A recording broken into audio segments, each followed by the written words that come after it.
everyone. This masterclass is for all the pregnant villagers out there. And it's for the birthers and the partners. So take a deep breath, make sure you're comfortable, because we are about to dive into partners in crime and in labour, tips to get through labour together. I'm Kathy, your host. I'm a postpartum doula, mum, and the founder of Pregnant and Popped. I will be saying all the important, boring stuff before we begin, and then I'll be handing over to our experts before jumping back in to moderate the Q&A session later. I'm conscious, though, that you're not here to hear about me. You want to hear from Maud from Bliss in Birth and Tania from Gentle Beginnings. Maud and Tania are both long-term pregnant and popped providers and supporters of the village. They are so incredibly well suited for this masterclass. Maud is a hypnobirthing and Pilates instructor, and Tania is a birth doula and lactation counsellor. And what they bring together are a wealth of knowledge and experience to help couples navigate one of the most, how should I put this? Possibly the wrong word, but I'm going to say intense moments of our lives, the birth of our child. The legal stuff. The educational content of our masterclasses is the work of our pregnant and popped providers. We are not licensed medical or legal professionals, and this is neither a medical nor legal platform. The content of today should not be considered medical or legal advice. Instead, it is always best to consult with your specialist providers for any specific concerns or questions, and use the information from today as a complementary tool to help guide those discussions and care plans. In short, our goal is to provide a supportive and informative community for expecting and new parents, but it's important to always prioritise your own health and the advice of your specialist providers. So welcome to our masterclass. I'm Maud, I'm a hypnobirthing educator and also recently became a Pilates teacher. And welcome everyone, I'm Tania, I'm a birth doula and a lactation counsellor, so thanks all for joining us.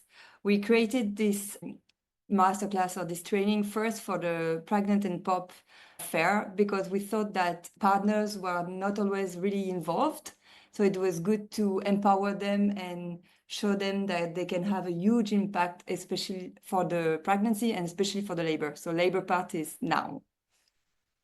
And so we have divided the presentation in two parts. First, physical support, how partners can support you during childbirth physically, and then emotional support. So we're going to start with the physical support. And the first thing partners can do during labor and birth is providing the laboring and birthing mom with food and drink. So lots of water, also could be drinks for rehydration, and eating. Eating, depending on the hospital guidelines, may not be possible during the whole time when you give birth. So I would say maybe have something to eat before going to the hospital to make sure you're going to have enough energy for labor, because this is like running a marathon. You are going to burn the same amount of calories. So you can imagine that you need a lot of calories. And then if you are allowed to have some food during labor and birth, I advise you to take food that's easy to bite or to chew on, like Power balls, but make sure they are quite soft. Bananas, what else? Pouches, like if you got protein pouches for intensity. Applesauce, like those for kids are also great. Yeah, all these kind of foods that are easy to eat and that will provide you more energy to go along till the end of the birthing. Next one is quite a famous one, is the TENS machine. So it's a simple tool. It's used to, so you put 4 electrodes, as you can see on the screen. The 2 top electrodes are meant to target the fundus of the uterus, so the top of the uterus. And the bottom one are meant to relax the pelvic floor area. So it works. So the principle is that these small electric currents creates endorphins, which are your natural painkiller. So it's best to have as much as you can. And it's also the gate control theory. So your brain cannot focus on too many stimuli at the same time. Your brain cannot focus on too many stimuli. So your brain going to focus on those electrodes. It gives a really nice back massage. And it's a great tool to use as in early labor, actually, as it helps you create endorphins. Is the more the merrier. And even when it's very early and it's still like period cramps like, and the contraction might be quite apart, it's a good time to use it. I haven't had clients who use it, even sleep through the night with it, because it really gives a nice back massage. The next one looks dumb but works really well, is the combs. So you use the combs in your palm. So you have acupressure point within your palm. So the idea is the same as the previous ones, the gate control theory. So your brain cannot focus on too many stimuli. So usually you start with the tense in early labor, and when it starts to intensify a little bit more, you can use the combs and you squeeze the combs during the surge, during the contraction. So it just focus your breath on doing that. And usually, so early labor tense, then this one. And when it gets more intense, you can also use those small balls that also make for acupressure and gate control same, but it's a bit more edgy and pointing. So it's a bit stronger. So you can use that later when a contraction can get more intense. Another one is the heat. Warmth helps a lot to relax muscle. So when we have like stomach pain or like period cramp, some people like to use hot water bottle on their tummy, or if you hurt your lower back, sometimes you want to put some warmth. So it's the same principle during labor. We feel a lot the contraction on the lower back. So using a hot water bottle or like an electric one like that, you don't have to refill hot water or put it in a microwave, because sometimes it's not that easy in some hospitals. So you can have the one that is wired with just like a power bank, and you can put it on your lower back, and it really helps relaxing the muscle and is very soothing. So it's quite related because of the warmth. So it can be the warmth of the water as well. So the hydrotherapy, the bath or the pool, depending how they call it, it's usually called the midwife epidural. So it has a really strong name, and because it's very strong, it really helps relaxing. So once you step into the water, the gravity is not the same as when you're on the land. So it really relaxes and is less heavy. You have the warmth of the water that really helps to soothe and relax. So it's a great comfort tool. It's usually advised to use it once you are in active labor, which is usually around 5 cm, because when it's very relaxing. But we'll see later, movement is important and gravity is important. So when you are in the water, the gravity is not as strong as it is on the land. So you want to be sure that you are in active labor. So you are really like diving into it, and then you can use this tool. So it's a great tool, the midwife epidural. Can I add, like, if you don't have a bathtub in your home or at the hospital, taking just a hot shower can also like help soothe and relax yourself if you don't have access to a bathtub. So it'll be like a bit like a warm hot water bottle, but the warmth will really help soothe the muscle. Correct. Massage. So in hypnobirthing, there is a technique we call light touch massage. And so it's not like applying a lot of pressure in the back or wherever you can feel pain or tension, but it's more like a very gentle touch. This is a copyrighted massage, so I can't really demonstrate, but the idea... You can do it, please. The idea is to stimulate the production of endorphins. So just with the fingertips, the nails, you gently caress your partner, and whenever they have goosebumps, it means they are producing endorphins, and it doesn't sound like it's much, but it's really, really very powerful tool for the production of endorphins. And like Tania said earlier, endorphins are natural painkillers you have in your body.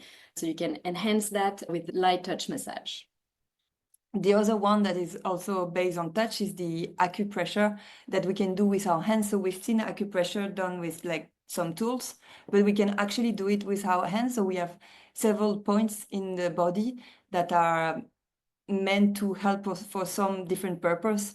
So for example, you have 2 points in the lower back, which is a great tool to do during, especially when the contraction, I told you, you feel them mostly on the lower back. So just gently pressing on and doing tiny circle or just pressing with the thumb in the lower back is really soothing for the mom during labor. Another one is in the ankle. So you take the bony structure inside your ankle and you put 4 fingers above, and this is the point where you can, I don't know if you can see, but 4 fingers above this bony structure. And then it's just here, and you press that point. It's a point meant to intensify the labor and to have an efficient labor.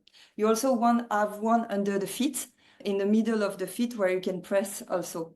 Another good one is in this part, the fleshy part in between the thumb and the index. This one is more for relaxation and for anxiety. Another good one is in your, the C-bend. Sometime when you're car sick or seasick, there is a C-bend elastic.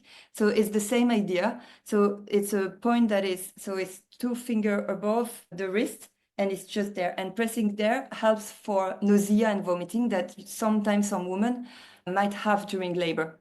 Yeah. So together, we've seen the acupressure point in the lower back. You can also combine them with some hip squeeze. Hip squeeze is a great tool. I think I use it in most of the births I'm attending to. It's really soothing for the mom. During the birth, the pelvis extends, and it's a natural thing, but having this counter pressure on your hip, it's really powerful. I think it's something that most of the women always tell me after birth that it was something that really helped them. So you can use it with your hands. So I'll show you. The best is actually, because you're going to do that quite a lot, so it's best not to use just your arm, but use your body, the weight of your body to press, and not and thinking about your comfort as well, because you're going to do that a lot as partners. So pressing on the fleshy part, the love handle of the hip, and with your palm like this and inwards. So doing that, and you can, during the contraction and in between, you can do, for example, the acupressure on the lower back. Like that, you do both in one. I love this masterclass. I'm comfortable now. So also, I told you can be very tired and your muscle might be a bit sore. So you can also do it with a rebozo. A rebozo is just a scarf that you can use. You have not too stretchy one, but a simple scarf. And you can do it the same on the hip, for example, like this. And you press around, like towards her face, or you can put it on the buttock and shake as well. So there is many movement that can be done with the rebozo. The point is also to soothe the mom in between and during the contraction.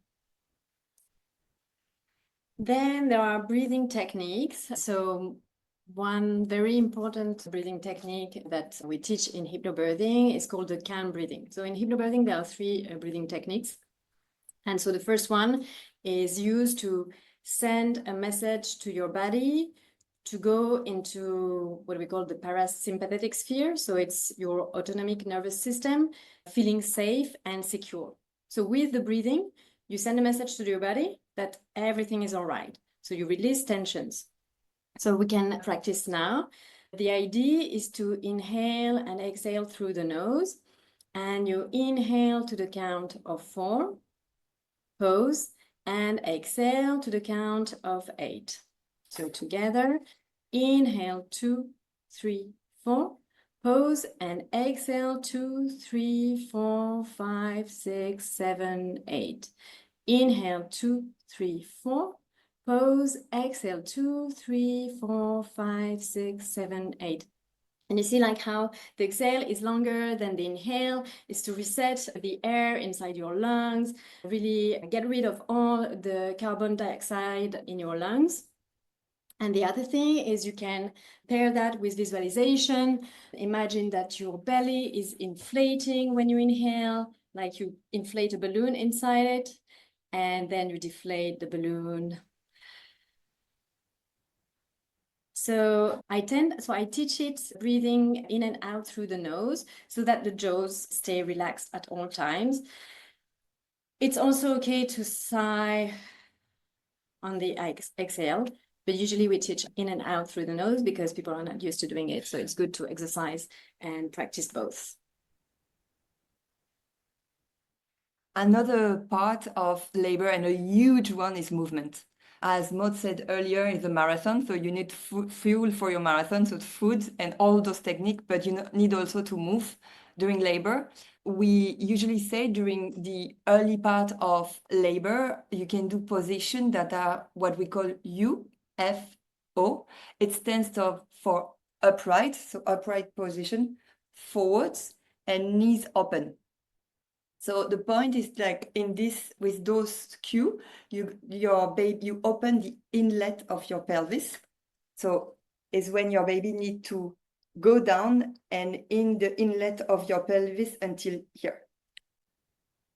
So all the position that you can see, so leaning towards the wall, on the chair, kneeling on the bed, on the toilet. Toilet is a great tool, especially for early labor at home, because it's also like when you're on toilet, you tend to relax your pelvic floor. So it's better to relax your pelvic floor during a contraction. So all those positions are great for early labor.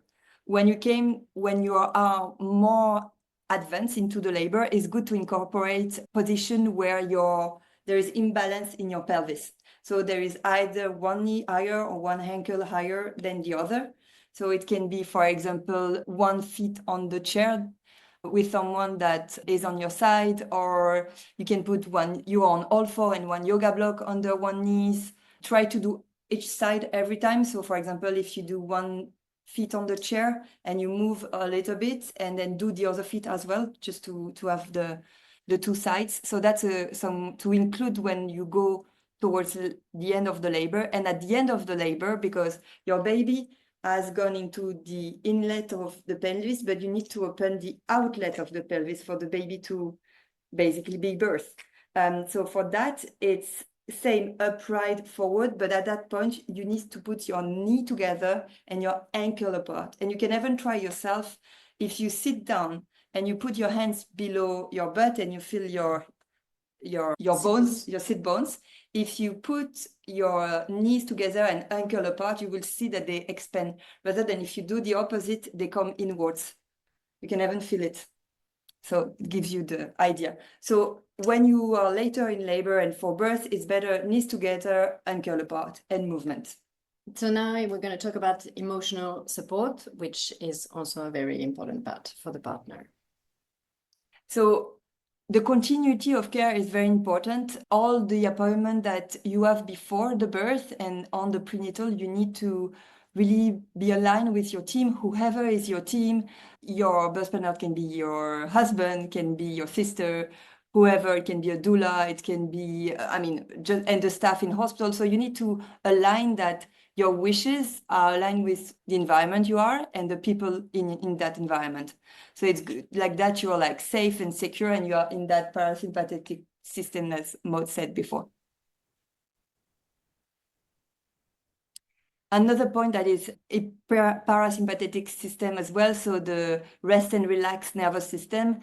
Sometimes hospitals, because most of birth is in hospital in Singapore, it's not the most welcoming environment and hospital room, but you can make it a bit nicer if you want to. And honestly, the bright light from the hospital is actually counterproductive to labor because it activates your sympathetic nervous system. So the not the peace and rest, but the other nervous system. The fight and flight. Sympathetic Thank you. Flight, fight, freeze mode. Exactly. So the bright light is something you want to avoid. So when I go to birth, I always try to dim the light, put some candlelight, dim light, fairy light, just to make it a bit less strong for the eyes and in order not to disturb the labor. You can also use music. It depends if something that helps you. You can have like some calming track. You can have some birthing track. Essential oil is also a good one. So lavender is a famous one for relaxing. You can bring your portable essential oil diffuser at hospital. Peppermint oil can be used also for nausea and vomiting. That's a good one as well. But try to make it as homey and as more as a spa room as possible in order to feel secure, feel good, and like that your labor will just unfold by itself. And next we have relaxation and hypnosis. So just shortly, I can explain what hypnosis is and is not. In fact, relaxation and hypnosis are very similar. It's just in hypnosis, you go into a deeper state of relaxation, which has several benefits. So when you are in hypnosis, you are still aware, you're not asleep, you're conscious of your surroundings.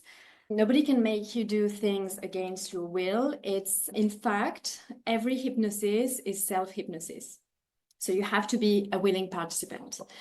But what it enables is to access the subconscious mind, which is interesting before birth to release fears and approach birth in a more confident mode. And the other thing is that it is a deep, relaxed state. And relaxation has been proven to enhance the production of endorphins. Again. And so endorphins are painkillers, so you got it now. The more you produce endorphins, the less pain you will experience. And it's a virtuous circle. So the more you produce endorphins, the less you experience pain, the less your body is tense, the smoother and the faster the birth can be. Okay, so in hypnobirthing, there are scripts that can be practiced with partners, and there are audios. If we have time now, yeah, maybe I can do a short relaxation for you. So you're just gonna close your eyes, make yourselves comfortable, take a few deep breaths, and allow your body to relax with each breath you take. Together, we will go to a place of power and wisdom. You can readjust your position now if you need to, and focus your attention on your eyes. Let them rest gently and relax all the muscles in and around your eyes. Let that same feeling drift over your cheeks, your jaws, your arms, your shoulders, and all the way down to your fingertips. With every breath, your chest melts down. Your body now relaxes more and more. Now feel the relaxation go through your stomach,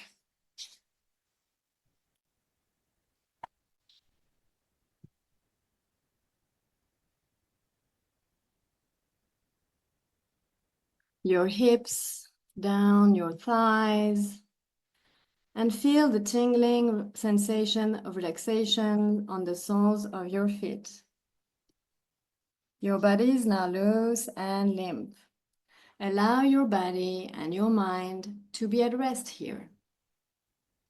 And now in your mind's eye, picture yourself in your favorite place in nature. Could be a place from your childhood, or somewhere you are fond of now, even a place of your own imagination. As you immerse yourself in this peaceful environment, feel yourself becoming more relaxed with each breath. Imagine a warm golden light surrounding you. This light represents relaxation and peace. As it touches your skin, feel your muscles loosen and your mind calm. From the top of your head to the tips of your toes. You are enveloped in this soothing glow. As you stand in your favorite place in nature, know that your body is perfectly designed for giving birth. Feel a deep sense of comfort, of confidence growing within you. Mothers, imagine the moment you go into labor, and you feel a calm and empowered. Each wave is a sensation, a natural rhythm of your body, bringing your baby closer to you. Every breath fills you with empowerment and assurance. See the beauty of the birth process. Each surge is a step towards the birth of your baby. You feel confident. Your body knows exactly what to do. Trust in the natural process. Now in your mind, repeat after me. I am calm and relaxed. I trust my body and my baby. I am strong, capable, and empowered. Each surge brings me closer to meeting my baby. See yourself holding your baby for the first time, feeling immense joy and love. Picture a radiant smile on your face and the overwhelming sense of achievement and happiness. This is the moment you've been waiting for, and you are ready.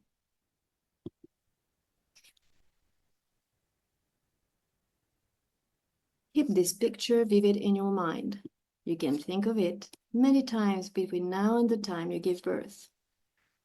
Now slowly bring your awareness back to the present, feeling the surface you are resting on.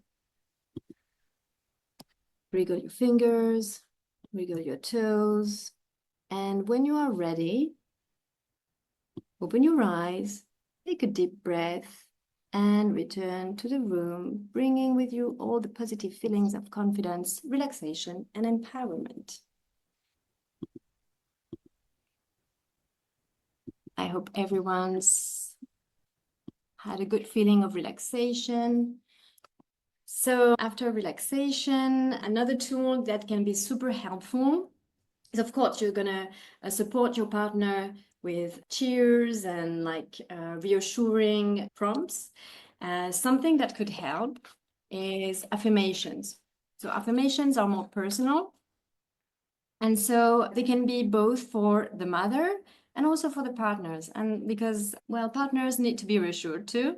So I have designed these affirmation cards for partners and moms, but you can make your own affirmations too. Make sure, so the affirmation, the way it works is they have to be precise, plausible, present tense, positive, personal, and the last one is practiced. So these are the 6 P's you can use to design your own affirmations if you want to design your own affirmations. And then, so you can use affirmation cards during your pregnancy, so one every day.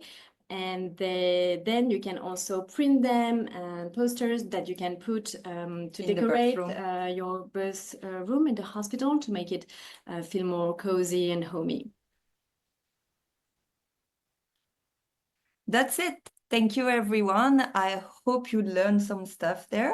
And we wish that every woman and birth partner feel empowered and have the tool in their hands to do it as a team. It's really a teamwork.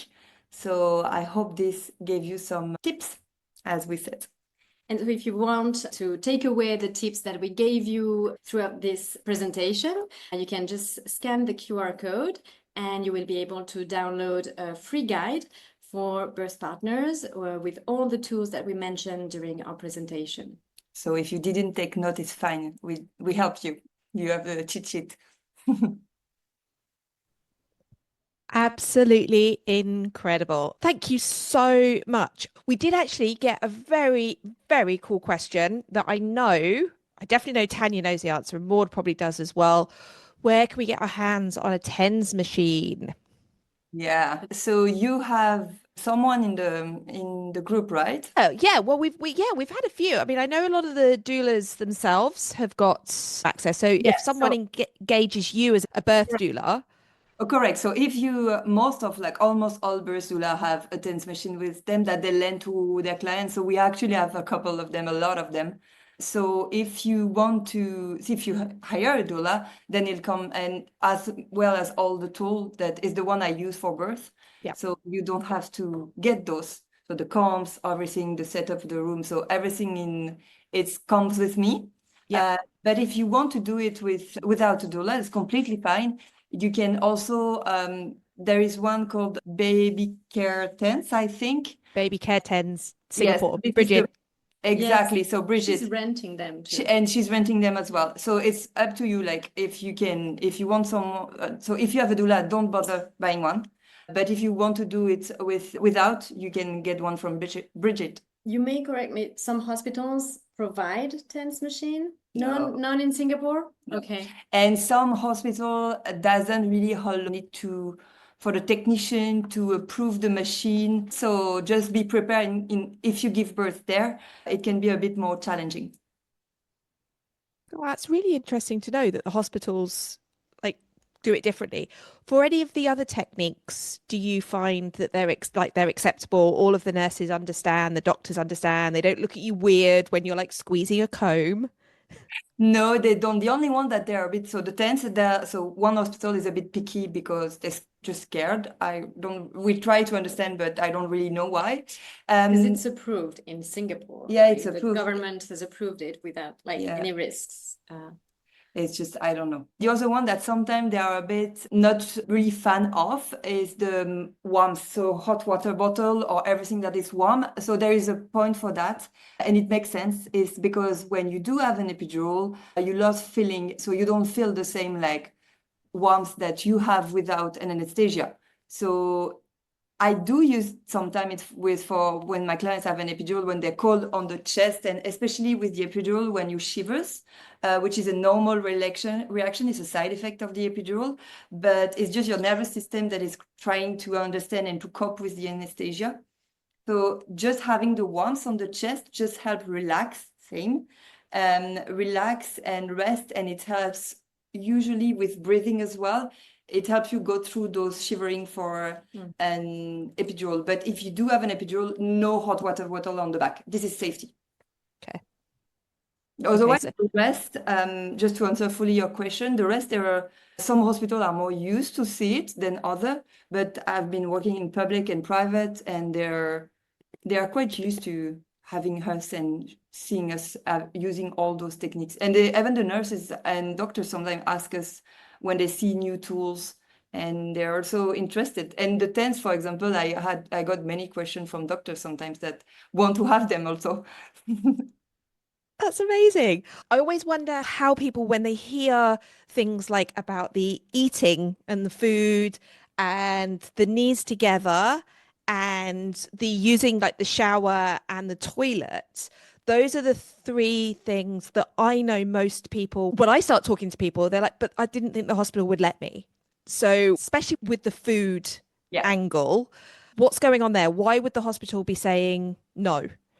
So the food is because if you do need general anesthesia, basically, if you go towards if you need an emergency section, there is a risk that the food goes up and back to the lung. So it's an emergency. So that's why some provider prefer they ask you to only drink clear fluids, which is fluids that you can go see through, basically. So lemonade will work, or like 100 plus all those hydration, coconut water will do, but not it's just more because they don't want to take the risk in case you need a general anesthesia. So that's one, but it also, I'm always like following what the provider say, so what their consultant and gynecologist says. The other one was the toilet. So the toilet is, you can use it in early labor when you are at home, but it's true, like when you're a first-time mom, it's usually a bit longer, but second can go fast. So they don't really like you if you're further along, like you're 5-6 cm to go to the bathroom, because like baby pressuring down and coming down, it feels like you want to go for a number 2. So they just don't want you to birth on the toilet, which is not the cleanest place. But that's very interesting. So I didn't give birth in Singapore. I gave birth in China, in Shanghai. And when I was giving birth, my OB told me to go and empty my bladder. Yeah. Because if you have a full bladder, so if you're drinking a lot, following our advices, you're going to have a full bladder at some point. It comes in the way of the baby's descent. So again, if you're in early labor, you want to empty your bladder on a regular basis. That's also the role of your partner, birth companion, to remind you to go to the restroom often. So Yeah. yeah, my OB did it for me.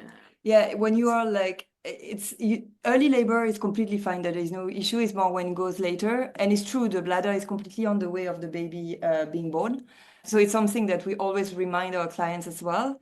But it's true, it's always like the benefits rather than giving birth on the toilet. So, and they had cases, like they see many, many births, and they had cases where the baby was actually born on the toilet. So it's just them trying to understand if it's like just like going for a pee or you have like a stronger feeling. So they might ask question. And sometimes they also do, if they're very cautious, they do like a bedpan, that you put on the bed and you basically pee there instead of going to the toilet. So I've seen that as well. So it's an alternative. And the last question that you asked was? So the knees together, I always know people when they first hear it are like, huh? Did you just tell me to put my knees together in labor? Yeah, it's a bit counterintuitive because you want to open, right? And you want the baby to be born. But as I told you, you put your hands in there and do your sit bones, you really feel that the outlet of the pelvis, which is the lower opening, opens when we put our knee together and ankle apart. So it's really like this, like knees like that to open that space. So yeah, I completely agree. It's quite counterintuitive, but once you know it and you experience it doing it when you're sitting, then you get it. I would add that it shouldn't be something you do only when you're in labor and giving birth, but you have to do it before birth when you're pregnant. So use these different positions we talked about, the lunges, the closing the knees, opening the knees, all these positions, they will help get your pelvic floor more flexible, able to release easier. So that's something you can do ahead of birth, not only during birth. Correct. We forgot about this one, but yeah, everything, like all the thing, it's better to prepare and to do it earlier rather than take everything and it's better to have everything for the birth. But if you can get your heads up before and prepare and move, it's better.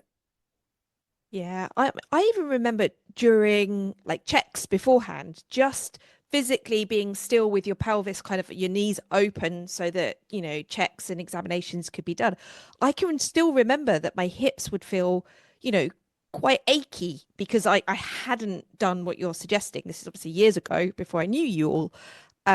So yeah, your point to doing these exercises beforehand, they're going to help in so many ways. It's not just the end result. It's going to help during those examination phases when you're forced to lie there with your legs open while things are being checked. And yeah, I wish I'd done that. Postpartum recovery too. Yes, very, very, very much so. I can tell the mums that have moved during their birth and their labor, they're just generally able to get up so much faster after the birth. They're moving around freely, easily, and you can really see, whereas mums that have stayed still during that birth and labor process, an element of extra stiffness kind of creeps in, so that lasts for, a good few days. I can see that the movement is different in the mums that have moved a lot during their labor time. With the amount of pressure, Tania, for the hip squeezes and things like that, do you find that partners are nervous to hurt their birthing partner in it? And is that possible to hurt them at all? Yeah. So that's fun. That's because I usually involve the dad. So it depends on how the couple want to navigate. But yeah, I try to understand the dynamic and how the dad want to be involved. And usually we take turns because it's a physical work and you need some break sometimes. And in terms of pressure, you have really two schools. Like some dad will come and be too strong, and then one will be like, oh, hold. And some will be like very gentle and will like, I don't feel anything. So it really depends. I try to guide them to say, like, you just press gently and you do more and more pressure until she said, like, that's enough. And usually it's, correct. And usually a contraction is not this long at the beginning. It's like 30 seconds. So you just have the time to press, and then you have the tip of the contraction, and then you release. Okay. So yeah, it really depends. But usually always follow the cue of the mom. Like she'll tell when it's not good and it doesn't feel right. Yeah, we do have a way of being very honest when we're in that primal moment. Yeah. Speaking about dads, Maud, do you often hear dads say that they've used the breathing techniques in moments that they might find stressful during the labor process? I would imagine that for them, at times, being reminded to, take a pause, take a beat, control their breathing a little bit, do it differently would help. I never got that feedback, but it's probably something that could be very useful for dads too to use during labor. But I have to say, like, I'm encouraged more to focus on their partners and support them and remind them of the breathing techniques. But of course, some dads can be overwhelmed. I would say, like, if they have done a good preparation, they've seen birthing videos, they know what it looks like, they understand what's happening inside their partner's body, they should be able to manage their own anxiety. But yeah, it's actually a useful technique for anyone. On breathing, for all your life. It's a skill for life. It's very useful for tantrum with toddler. Yeah. That's my first usage. When you have the tantrum and they're banging on the floor, and you're like, but in and out. Most of the time, this is something that we do like instinctively. When Oh yeah, my daughter knows that look. Yeah. So it's just a technique, but we are like, it's a natural process you've got inside your body. We just, you have sometimes to remind your brain how your body works and how to help soothe your body and calm down your nerves. And yeah, breathing is a great tool for anyone in any stressful situation. And we actually do have another masterclass. Sorry, Maud, to interrupt you. We do have another masterclass recorded with you, don't we? Where you run through the J breathing with us. Exactly. So for anyone that's listening to this, if you also want to go back through the masterclass directory, we go a little bit deeper into the hypnobirthing techniques and some of the breathing techniques with Maud in a previous session. Yeah. And also I wanted to add that it's really like a teamwork, and it's really like when the mom goes into labor, I always said she's in labor land, so which is a different state of mind. She should not be thinking about all this list, like all this list is not for the mom, it's for the partner. All the tools, you can practice them, but when you are in labor, in order for labor to unfold and to be at the best pace, is not to be in your pragmatic and your cortical brain. It's really to dive into your normal brains and really like follow your intuition and follow your body in terms of movement as well. We gave you cues, but always follow yourself because you know better. We don't have your baby in our body. So it's just tricks and information. So knowledge is power, but also follow you and prepare ahead, and your companion needs to be the one in charge of this continuity of care and all the, I always say I'm the project manager of the birth. So I always take like the communication and everything is for the partner to do or the doula, but the mom has to labor. It's already a huge task to do that, so that should be the only one. So it's not called labor for nothing. Yeah. So it's already doing something. So please hold space for her and let her be in her labor land and prepare everything around. Yeah, that's so useful. And the last thing I was going to double check with you guys, if they did want to get your professional support for birth during the labor or beforehand learning how to hypnobirth, at what point in their pregnancy journey is the best time for them to reach out to either of you for your services? For me, so I would say like from 20 weeks pregnancy is ideal. Before that, I think people don't have much idea of what kind of birth they want. It's really hard to really foresee it and prepare it. So between 20 and 30 weeks is optimal. Then you've got time to practice. If it's later than that, so it could be after 30, 33, even 35 weeks, I would advise to opt for private classes more than group classes, because it's more flexible and we can condense everything in less sessions. So yeah. And for me, there is no real like specific time. I got clients who book me like 5 weeks pregnant, and I got clients who book me like way before, just before the birth. The only thing is that the availability is not this. You're not sure to have a spot when you're later. Because we take clients and we can't have so many. We don't want them to clash together. So it's usually the beginning, the best time I will say is the beginning of between your second and your third trimester. Usually the first prenatal that I do is about the birth plan, and it's good to do it around 32 weeks. And because you have to give your birth plan by 34 weeks to hospital. So a bit before that, in order to like find the right doula for you, do all the paperwork. So beginning of third trimester is a good timing. And if you want to secure your spot, then you can do it earlier. Really useful to know.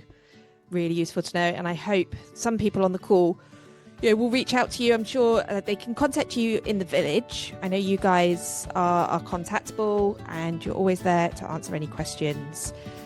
And they can always reach out to me if they want to, get anything to you, if it's a different time of day or anything. Yes, we are very blessed to have you both. I've just seen that in the messages and I couldn't agree more.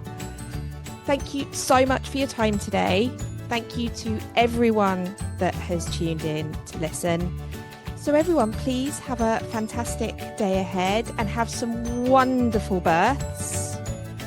I hope you feel in control, calm, collected, and we're here if ever you need us. So thanks again, everyone. See you all soon. Bye-bye. Thank you. Thank you, everyone.